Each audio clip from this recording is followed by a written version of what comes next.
Christians believe that God is a non-physical being. When Jesus affirmed God is spirit, he used the Greek word pneuma, which refers to an immaterial, unembodied agent, an invisible, personal mind. This concept of God is corroborated by perfect being theology. The starting point for this line of reasoning is that God is, by definition, the greatest conceivable being. As such, he has properties that make him great. Take, for example, knowledge. Clearly, a being that knows all truths is greater than a being who knows only some truths. So, a perfect being, God, must be all-knowing. But what does God's omniscience have to do with the idea that he is non-physical? Well, a physical object like a brain would have to be infinite in size and complexity to be the seat of infinite knowledge. And clearly, there are no material objects that fit that description. So, if God is all-knowing, then he must be non-physical. We could also look at God's power. A being that is all-powerful is greater than a being who has limited power.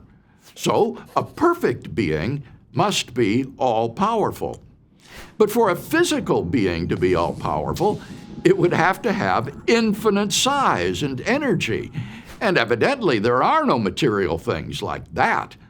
So, if God is all-powerful, then he must be non-physical. In addition to theological reasons, we also have good philosophical and scientific evidence for the existence of a non-physical creator of the universe. For example, the Kalam cosmological argument proposes that everything that begins to exist requires a cause. Since the universe had a beginning, it requires a cause that is beyond the universe, beyond physical space and time. And the creator of all matter and energy cannot himself be made of matter and energy. So the creator must be non-physical.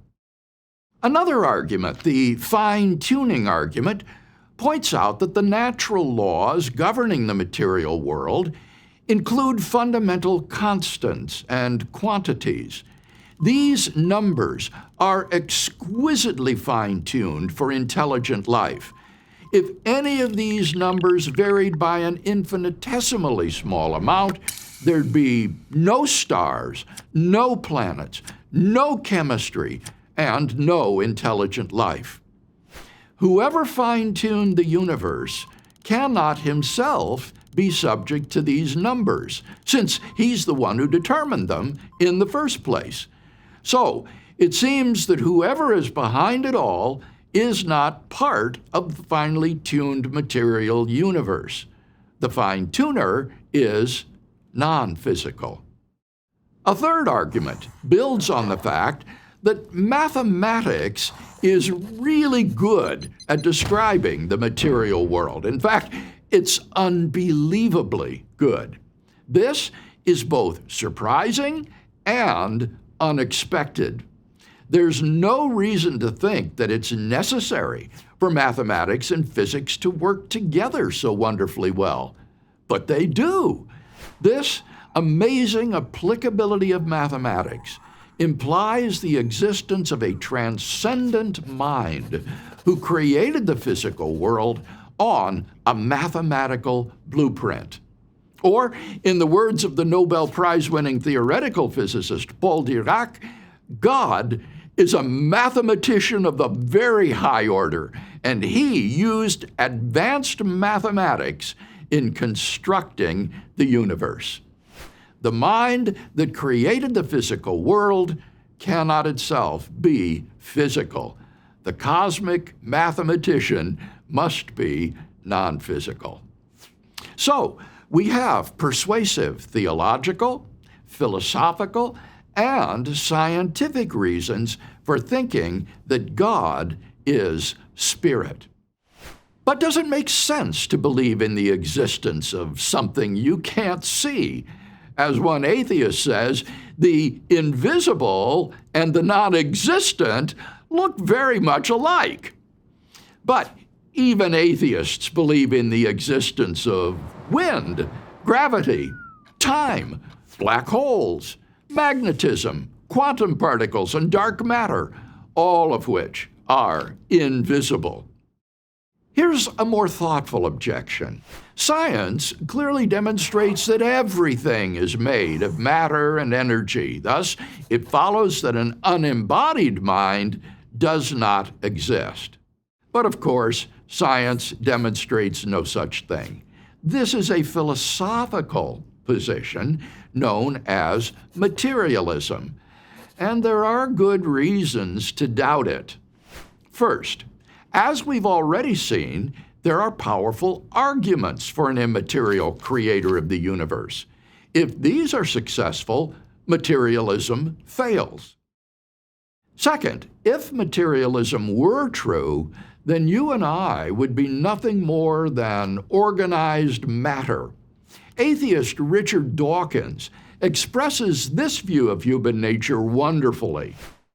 On one planet, molecules that would normally make nothing more complicated than a chunk of rock gather themselves together into chunks of rock-sized matter of such staggering complexity that they are capable of running, jumping, swimming, flying, seeing, hearing, capturing and eating other such animated chunks of complexity, capable, in some cases, of thinking and feeling and falling in love with yet other chunks of complex matter. But this materialistic view of human nature creates some real problems. If humans are reduced to physical objects with no immaterial component, then it becomes really difficult to explain some basic facts about human nature. Here are 4 examples of what I mean.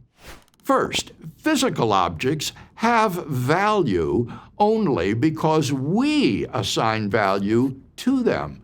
Their value is extrinsic.